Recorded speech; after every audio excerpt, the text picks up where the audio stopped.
నా భారతదేశమా ప్రియ యేసుకే, భారతదేశమా యేసుకే, నా భారతదేశమా ప్రియ యేసుకే, నేను సొంతం చేయాలన్నది నా ప్రార్థన, నేను సొంతం చేయాలన్నది ధ్యేయం, నేను సొంతం కావాలన్నది నా ప్రార్థన, నేను సొంతం చేయాలన్నది నా ధ్యేయం. యేసునామమే జయము జయమని హమంత మారుమోగాలి, పరిచేయుచున్న సాతాను శక్తులు పటాపంచలైపోవాలి. చెప్తామా? యేసునామమే జయము జయమని హమంత మారుమోగాలి, పరిచేయుచున్న సాతాను శక్తులు పటాపంచలైపోవాలి. భారతదేశమా నా భారతదేశమా, నా ప్రియ యేసునికే నీవు సొంతం కావాలి. భారతదేశమా నా భారతదేశమా, ఉగ్రతలో నుండి నీవు రక్షణ పొందాలి. ప్రార్థన చేసుకుందాం. ప్రేమ నమ్మకం కలిగి తండ్రి, ఈ మాటల ద్వారా మమ్మల్ని బలపరిచినందుకే స్తోత్రం. మరికొన్ని మాటలతో ముందుకి కొనసాగునట్లుగా నిలబెడుతున్న నిబిడనైన నాకు ధైర్యమును బలమును నీ కృపను అనుగ్రహించి ముందుకి సాగిపోవటానికి సహాయం దయచేయమని మీరే అధ్యక్షత వహించి సమస్త మహిమ ఘనత ప్రభావాలు పొందుకోమని యేసు నామమున ప్రార్థన మీకు సమర్పిస్తున్నాం తండ్రి. ఆమేన్. కరెక్ట్గా 1:20 ముగించుకుందాం. గలతీయులకు రాసిన పత్రిక 5వ అధ్యాయం 13వ వచనంలో ఒక మాట,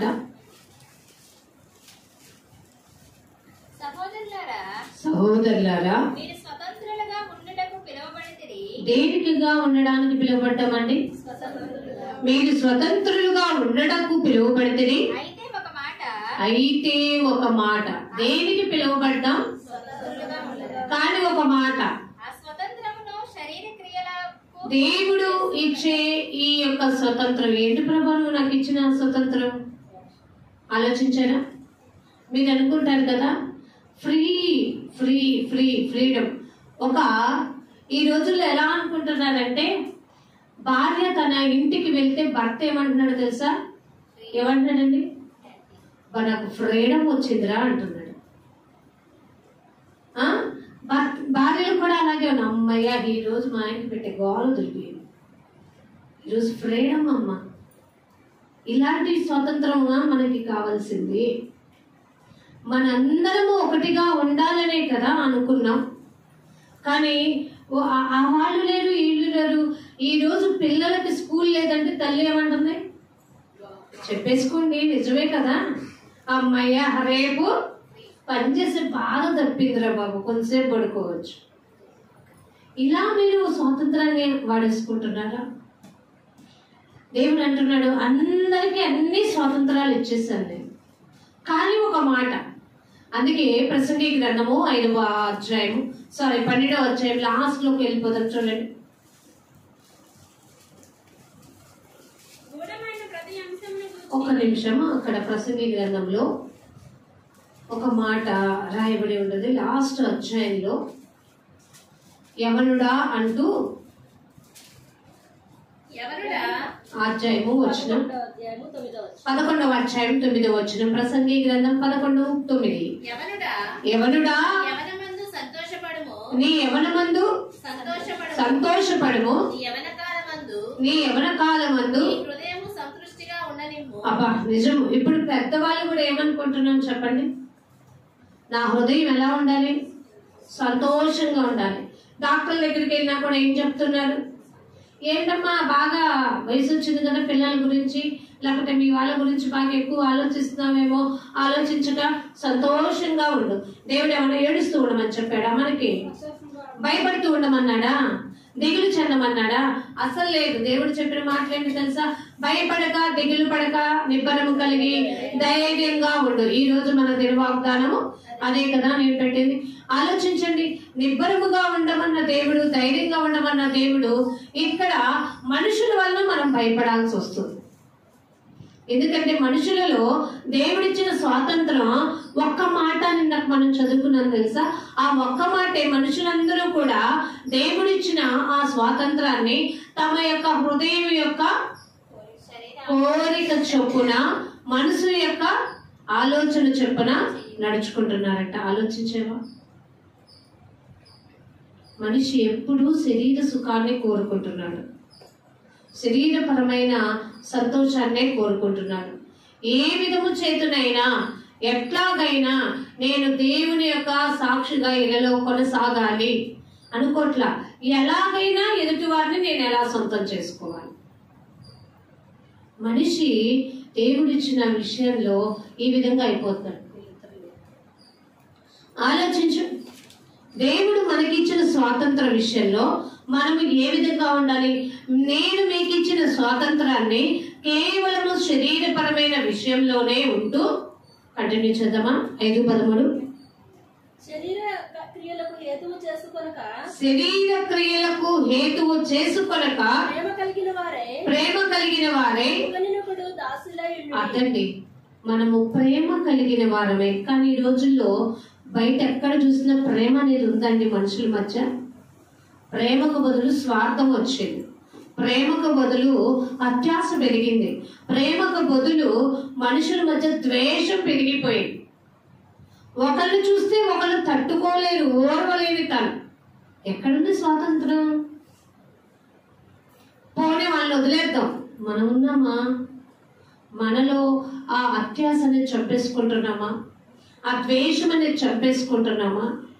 మనము స్వాతంత్రులుగా ఉన్నామా? మనము మన మనసు ఏం చెప్పిందో వింటున్నామా? మనము మన హృదయంలో ఏముంచుకుంటున్నామో దాని ప్రకారం జీవిస్తున్నామా?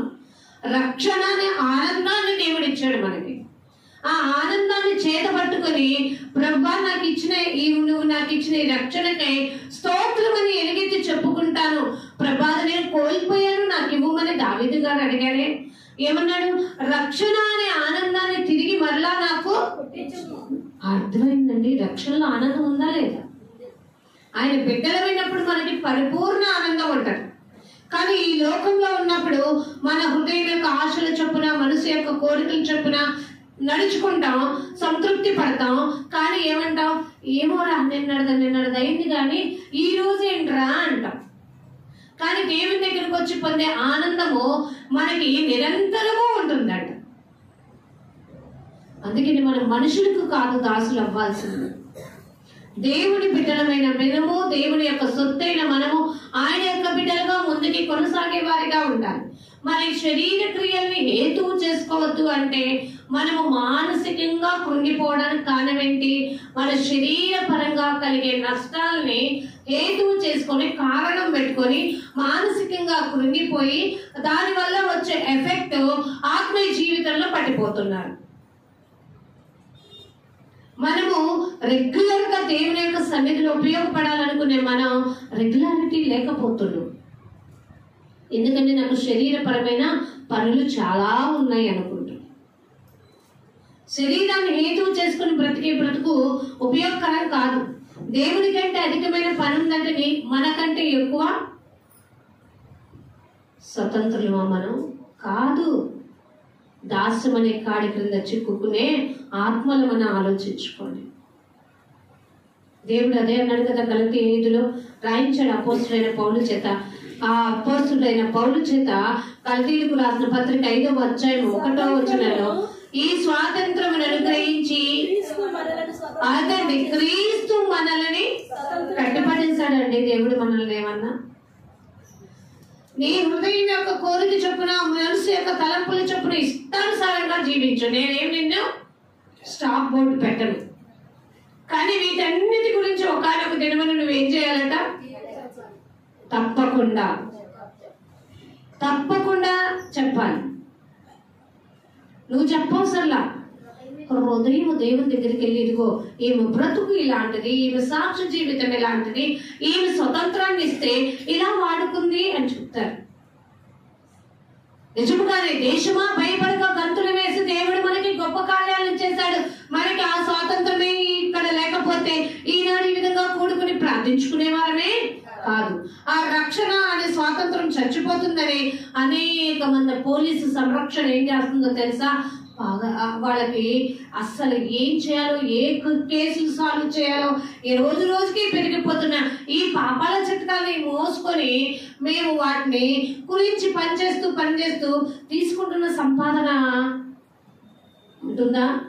దీవించబడుతుందా? ఆలోచించండి. మనుషులు అద్దు లేక మరి ఏం చేస్తున్నారు తెలుసా? పాపాన్ని హేతు చేసుకుని మరి ఎంతో ఘోరమైన పాపానికైనా ఏమైపోతున్నారట? సిద్ధపడిపోతున్నారు. మనము గమనించాలి. మన పక్కన జరుగుతున్నది ఏంటో మనము గ్రహించుకోగలిగిన వివేకములు దేవునిని ఇవ్వమని అడగాలి. అయ్యో వాళ్ళ ఇంట్లోనే కదా, మనకెందుకు అనకూడదు? మన ఇంట్లో మన బిడ్డలు, మన పక్కవారు, మన ఇరుగు పొరుగు వారు, మన బజార్లో ఏం జరుగుతుంది, మన గ్రామంలో ఏం జరుగుతుంది, ఎందుకు సంతోషం లేకుండా పోతుంది? మనము ప్రార్థన, దేవుడు తన బిడ్డలు ఎందుకు ఏర్పాటు చేసుకున్నాడు తెలుసా? మనమందరము సుఖముగాను నెమ్మదిగాను బ్రతుకు నిమిత్తం. చూడండి ఆ మాట మీకు టీవీలో, మనం సుఖముగాను నెమ్మదిగాను బ్రతుకు నిమిత్తం మనకందరికీ ఒక బాధ్యతను అప్పగించాడు దేవుడు. రక్షణ అనే స్వాతంత్రాన్ని ఇచ్చి రాజులందరి కొరకు, ఈ భూమిని ఏలే వారందరి కొరకు ప్రార్థించాల్సిన బాధ్యత ఉంది. ప్రభువారికి వివేకాన్ని, అలాంటి వారిలో మన బిడ్డలు రావాలి. మన బిడ్డలు అలా దీవించబడే స్థితిలో మనము వారిని పెంచగలగాలి. మంచి ఫోర్స్ లో ఉండగలగాలి. మంచి ఉద్యోగ స్థాయిలో ఉండగలగాలి. అందుకు కష్టపడి చదువుకొని మంచి పొజిషన్ లో, ఇదిగో నేను దేవుని యొక్క బిడ్డగా ఉండి మంచి న్యాయం జరగడానికి ఉండగలిగానని చెప్పుకోగలుగుతున్నామా? ధర్మశాస్త్రం అంతా ఒకే ఒక మాటలో రాయబడి ఉందట. అదే గలతీయులకు రాసిన పత్రిక 5వ అధ్యాయము 14వ వచనంలో చూడండి. ధర్మశాస్త్రం అంతయు నిన్ను వలె నీ పొరుగు వారిని ప్రేమించుము. ఏమని రాయబడి ఉందట?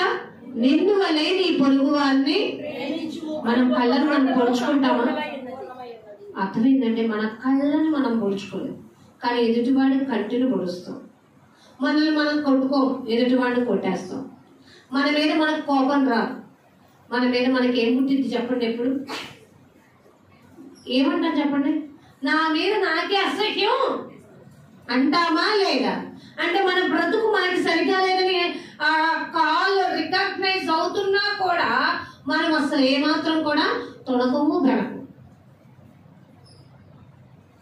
ఏం చేస్తామలే, చిచి చిచి ఏంటో నాకే అసహ్యం వేస్తుంది ఆ బ్రతుకు మీద. నీ బ్రతుకును అసహించుకుంటున్నావంటే నీ శరీరాన్ని హేతు చేసుకున్నప్పుడు నీ బ్రతుకు మీద నీకు మరి చిరాకు పుట్టక, అసహ్య పుట్టక, కోపం రాక ఏమొస్తుంది? శరీరాన్ని హేతు చేసుకోవు. ఆత్మ చేత శరీరాన్ని చంపితే శరీరంలో వచ్చే నొప్పులైనా, కోరికలైనా, మనసులైనా, ఆలోచనలైనా వాటన్నిటిని చంపుకొని ఆత్మయే నన్ను జీవింపజేస్తుంది. కాబట్టి నా ఊపిరి ఉన్నంత వరకు కూడా ఆత్మ చేత నా యొక్క శరీరాన్ని నేను ఏం చేసుకోవాలి? వెనకగొట్టుకుని నా దేవుని సన్నిధానంలోకి వచ్చి నన్ను వలైన పొరుగు వారిని ప్రేమిస్తూ ఆ యొక్క ధర్మశాస్త్రమైన ఆ విషయాన్ని సంపూర్తి చేసే స్థితిలో నేను ఉండగలిగితే దేవుడిచ్చిన రక్షణ అనే స్వాతంత్రాన్ని నేను కాపాడుకోగలిగినట్లే. ఆలోచించారు. ఇంకొక మాట, పేతురు రాసిన పత్రిక, పేతురు రాసిన మొదటి పత్రిక 2వ అధ్యాయము, పేతురు రాసిన మొదటి పత్రిక 2వ అధ్యాయము 16వ వచనం. స్వతంత్రులైయుండియు దుష్టత్వమును కప్పిపెట్టుటకు. దేనిని కప్పిపెట్టడానికంటండి? మనలో మన ఇంట్లో వాళ్ళు పాపం చేస్తుంటే దాన్ని కప్పి పెడతాం. అరే ఇంటి పురుగు పోతారా?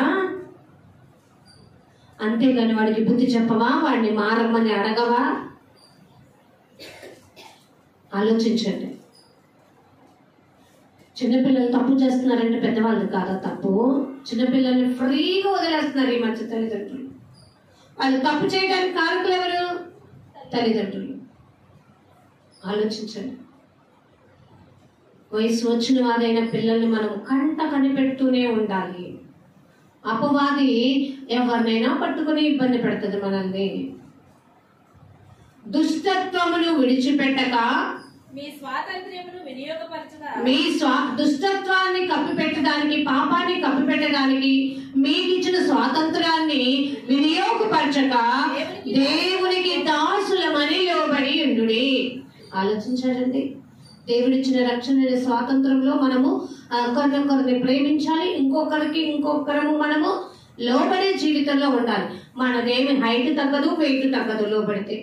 అర్థమైందా? అబ్బా నాకు పొరుగు నష్టదావా, ఏమొచ్చింది? పొరుగు నష్టదావా ఏమీ కోల్పో. ఒకరికొకరు లోబడే జీవితంలో మనము క్రీస్తు సాక్షులుగా జీవిద్దాం. మూర్ఖునిగానే ఉండనిద్దాం. కానీ క్రీస్తు కొరకు ప్రయాసపడే జీవితంలో ఉన్న వారిని, క్రీస్తు సాక్షులుగా ఉండాలనుకున్న వారిని, క్రీస్తు ప్రేమయందు అతకబడాలనుకునే స్వాతంత్రం కలిగి దుష్టత్వాన్ని ఒప్పుకోవాలి. అందుకని దేవుడు ఏమన్నాడు? నీ నోటితో నువ్వు ఒప్పుకో, విడిచిపెట్టు అన్నాడు. మన పాపాలను మన నోటితో ఒప్పుకొని విడిచిపెట్టిన తర్వాత దేనిని వెంబడించాలి? ఇక మనము దేవుడిని వెంబడిస్తున్నాం. అందుకే మన నోటి ద్వారా దేవుడిని స్తుతిస్తున్నాం. దేవుడిని వెంబడించే వారిగా ఉందాం. కాబట్టి కొంతమంది మన ఇళ్లలో ఉన్నారు, వాళ్ళు ఏం చేస్తున్నారు? మన బంధువులు ఉన్నారు, మన స్నేహితులు ఉన్నారు, వాళ్ళు దుష్టత్వాన్ని విడిచిపెట్టట్లా, కప్పిపుచ్చుకోట్లా, క్రీస్తు అనే రక్తంలో వాళ్ళు ఉంచబట్ల. బయట వినాలి. ఆలోచించారా? మనము క్రీస్తు సాక్షులుగా ఇళ్ళలో జీవించాలి. ఎందుకంటే దేవుడు అంటున్నాడు కదా, ఆశ్చర్యమైన ప్రేమ, మరణము కంటే కూడా ఆ ప్రేమ ఎలాంటిదట?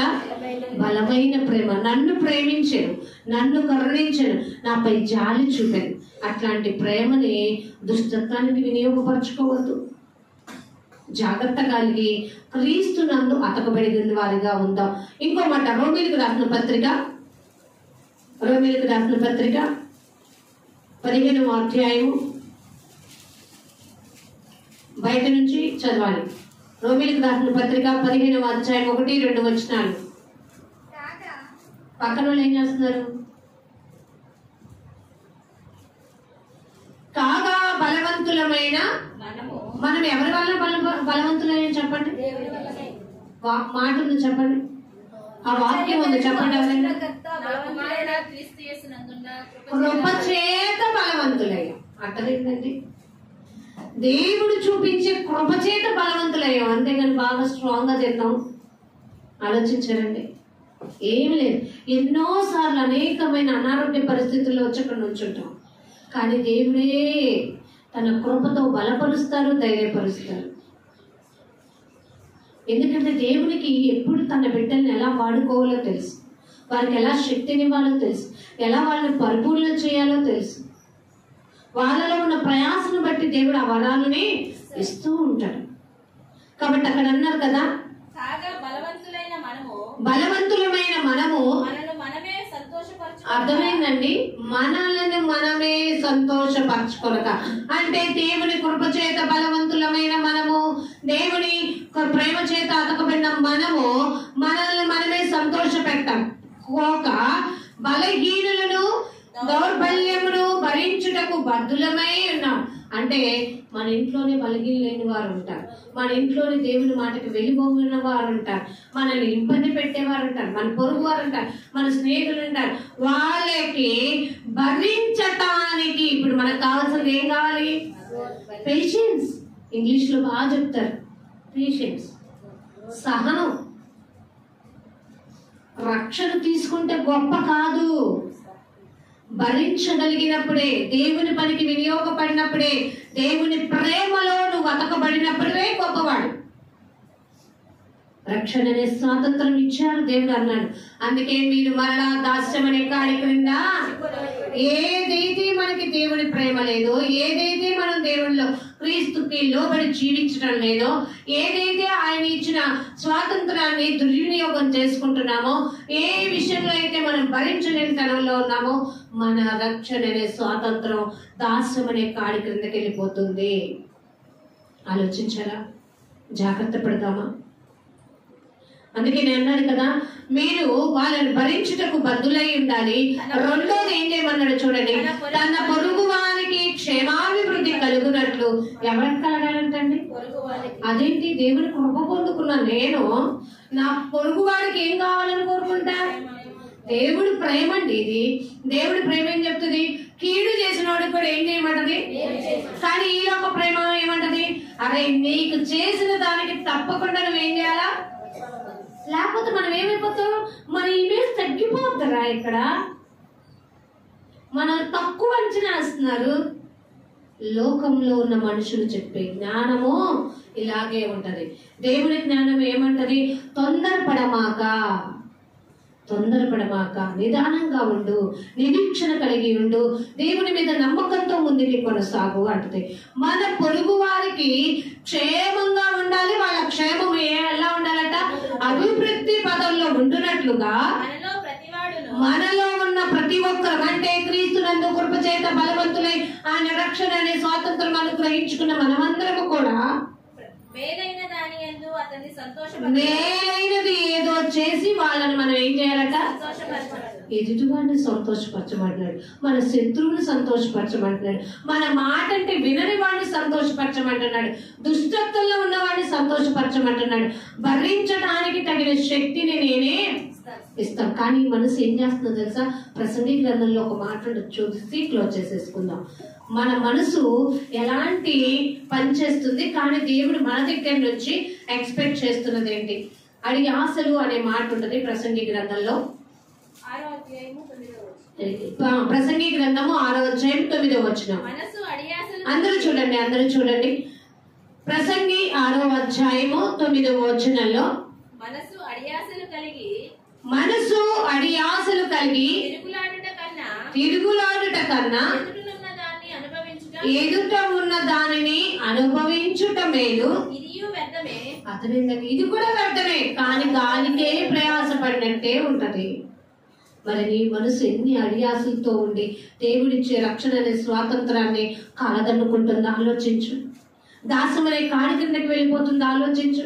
రక్షణ అనే ఫలం తీసుకున్నావు, వెలుగు అనే ఫలములు లేకుండా ఎలా పడిపోతున్నావో ఆలోచించు. కాబట్టి నీవు అలాంటి అడియాసలన్నింటినీ వదిలేసుకో. నీ హృదయం యొక్క, నీ కోరిక చొప్పున, ఇష్టం చొప్పున, మనసు యొక్క ఆలోచన చొప్పున నడుచుకోవద్దు. ఇక నుంచి మనదంతా ఎవరి ఆలోచన ఉండాలి? అందుకే సామెతల గ్రంథం 3వ అధ్యాయం 4-5 వచనాలు చెప్తారు కదా, నీ స్వబుద్ధిని ఆధారము చేసుకొనగా నీ పూర్ణ హృదయంతో నువ్వు దేవుని మీద ఆధారపడి జీవించాలి.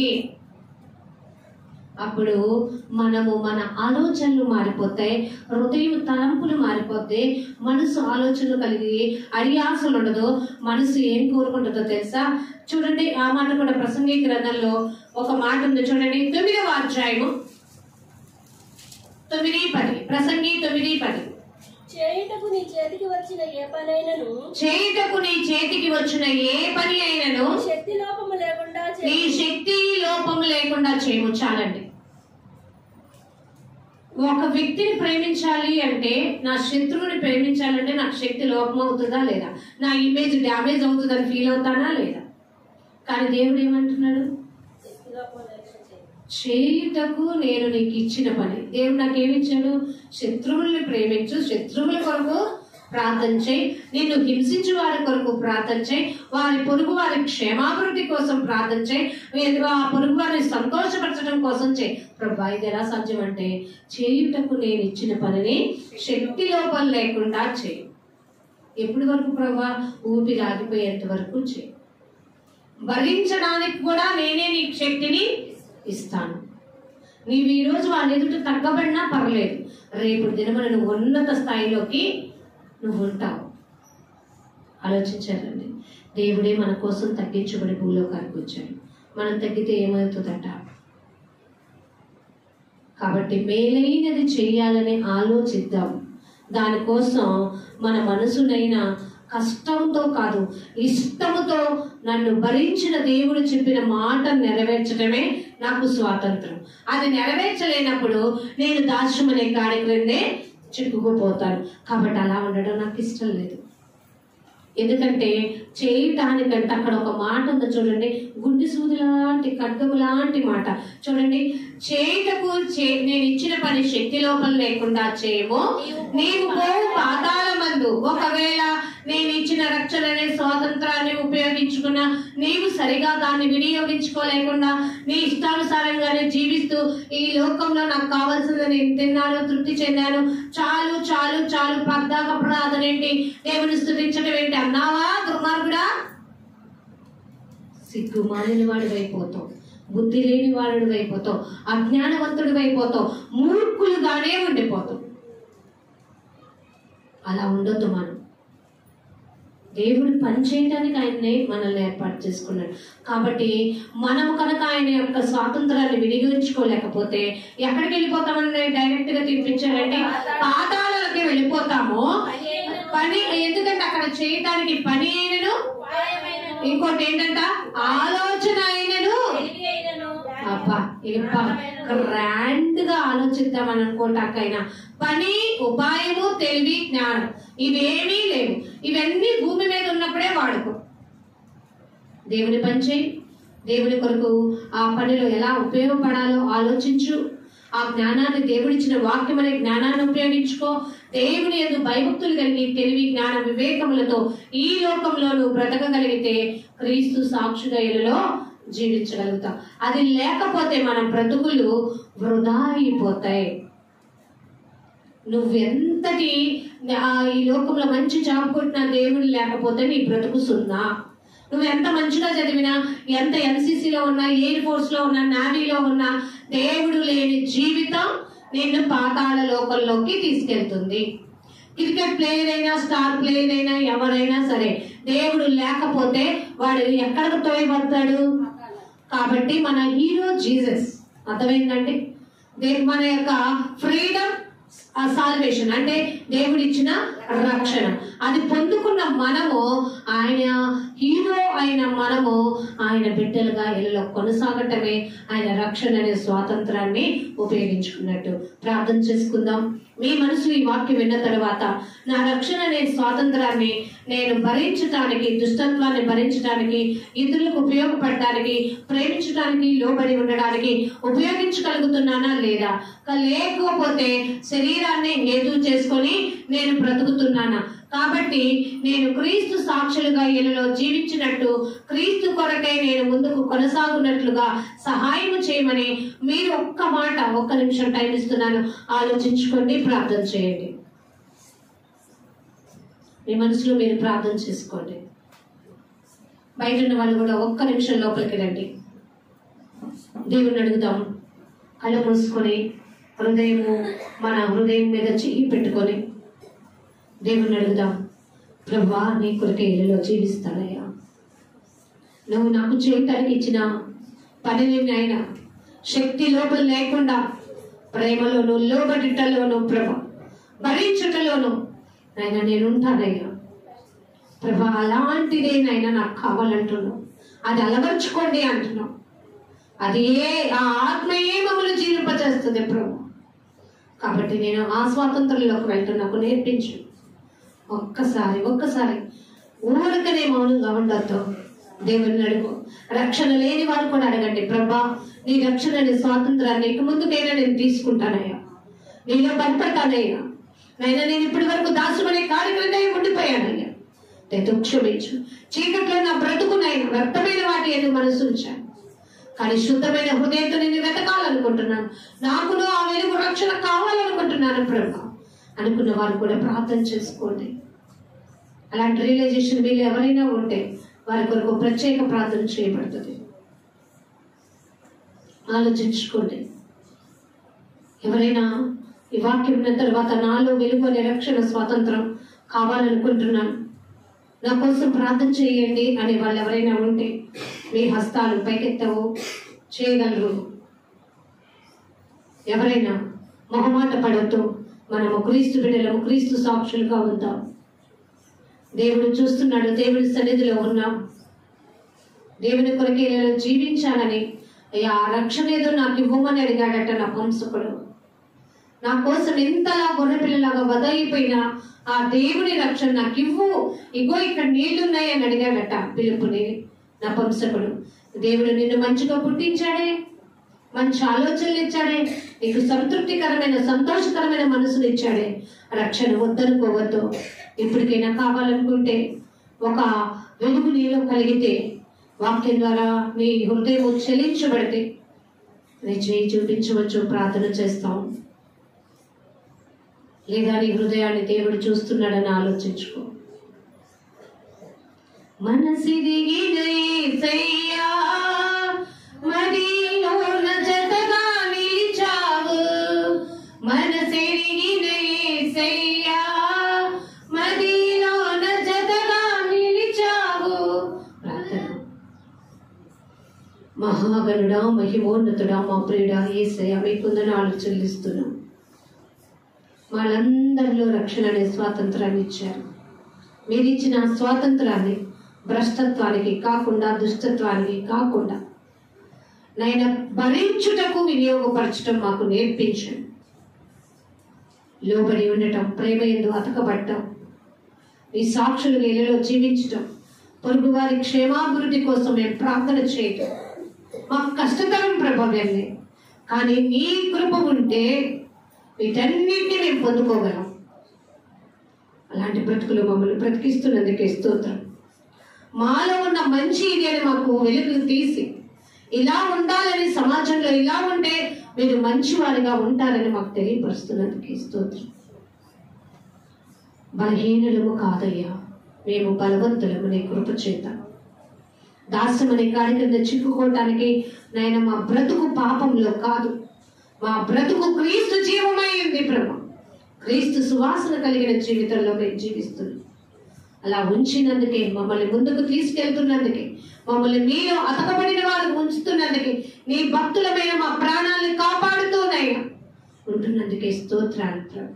ఎల్లప్పుడూ మేము ప్రభ నీ యందు భయభక్తులు కలిగి జీవిస్తూ మిమ్మల్ని ప్రేమిస్తూ ఇలా ముందుకు సాగునట్లు సహాయము తెచ్చి క్రీస్తు ప్రేమలో అతకబడి లోబడే జీవితంతో ఒకరినొకరిని ప్రేమించుకొనొచ్చు, ఆదరించుకొనొచ్చు, క్షేమాభివృద్ధికై మాట్లాడుకుంటూ ఎల్లప్పుడూ నీ సాక్షుల వేలలో నీ కొరకేనైనా జీవించే భాగ్యములు మమ్మల్ని అందరినీ ఆయుక్తపరచమని, మేమందరం ఒక కుటుంబంగా ఆ క్రీస్తు రాకడికి సంఘము వధువుగానైనా మేమందరము సంపూర్ణతలోకి వెళ్ళినట్లుగా నీ కృపతో బలపరిచి ఆదరించు.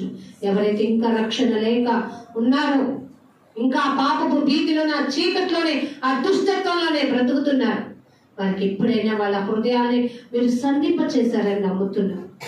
వాళ్ళు కనుక ఒకవేళ నువ్వు ఒప్పుకుంటుంటే, వాళ్ళ హృదయం కదిలించబడుతుంటే, మాకంటే మీరు వాళ్ళ మనసును ఎరిగిన దేవుడు, వాళ్ళ హృదయాన్ని ఎరిగిన దేవా, మీరే వారిని జ్ఞాపకం చేసుకోండి. అట్టి పరిస్థితుల నుంచి మీరు తప్ప ఎవ్వరూ విడిపించలేరు ప్రభు. వారిని మీ చేతులకు అప్పచెప్తూ నీ కృపను కోరుకుంటూ మమ్మల్ని అందరినీ నీ సొత్తైన ప్రజలుగా ఏర్పాటు చేయబడిన వంశంలో, రాజులని యాజక సమూహంలో మమ్మల్ని అందరినీ ఉంచి ప్రభు ఆత్మ ఎక్కడుండునో అక్కడే స్వాతంత్రం ఉండునని మీరు చెప్పిన రీతిగా నీ ఆత్మ లేని వాడు నీ వాడు కాడు ప్రభు. నీ ఆత్మ కలిగి జీవిస్తూ ఎల్లప్పుడూ నైనా మా బ్రతుకులునైనా క్రీస్తుకు మాదిరిగా జీవించే బ్రతుకులుగా మార్చు. యేసునామమున ఈ ప్రార్థన మీకు సమర్పిస్తున్నాం తండ్రి, ఆమేన్. తండ్రి యొక్క ప్రేమ, కుమారుని యొక్క కృప, పరిశుద్ధాత్ముని యొక్క అన్యోన్య సహవాసము, సమాధానము ఆయనని వెతకాలని, ఆయన రక్షణని ఇచ్చిన రక్షణని ముందుకి కొనసాగిస్తూ క్రీస్తు కొరకు సంపూర్ణతలు ఎదగాలనుకున్న ప్రతి ఒక్కరికి దేవుడు సదాకాలం తోడుగా ఉండి నడిపించును గాక. ఆమేన్.